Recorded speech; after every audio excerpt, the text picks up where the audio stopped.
বারবার অস্ত্রের ভয় দেখেছে, তোর অস্ত্রের ভয় করি না।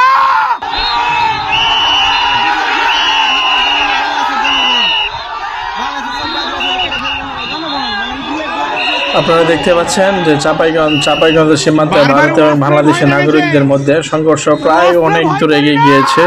দেশে এবং যে যারা আহত এবং বাংলাদেশের মধ্যে বাংলাদেশি 2 জন, সেখানে আপনারা আহত হয়েছে 2 জন।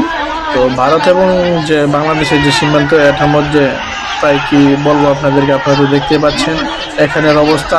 যতই সময় যাচ্ছে ততই শুধু গোলাকার হচ্ছে। আমাদের যে প্রশাসনিক যে আমাদের যে বিজেপি প্রাণ চেষ্টা করতেছে যে আপনারা এটাকে একটু সমাধানের মধ্যে আনার জন্য, যাতে যে শৃঙ্খলা যে গোলাকার হচ্ছে সেটাকে আরো নর্মাল আনার জন্য অনেক চেষ্টা করতেছে।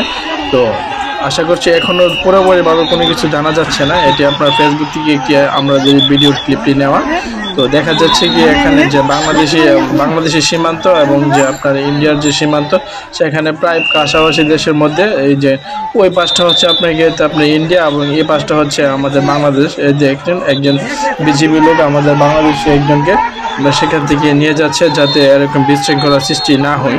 তবে ভারতের যে বিএসএফ তাদের এখনো কি করণীয়, অবশ্য আমরা আর কিছুদিন অথবা কিছুক্ষণ অপেক্ষা করলে অবশ্য আমরা জানতে পারবো আসলে বিষয়টা এরকম কেন হচ্ছে।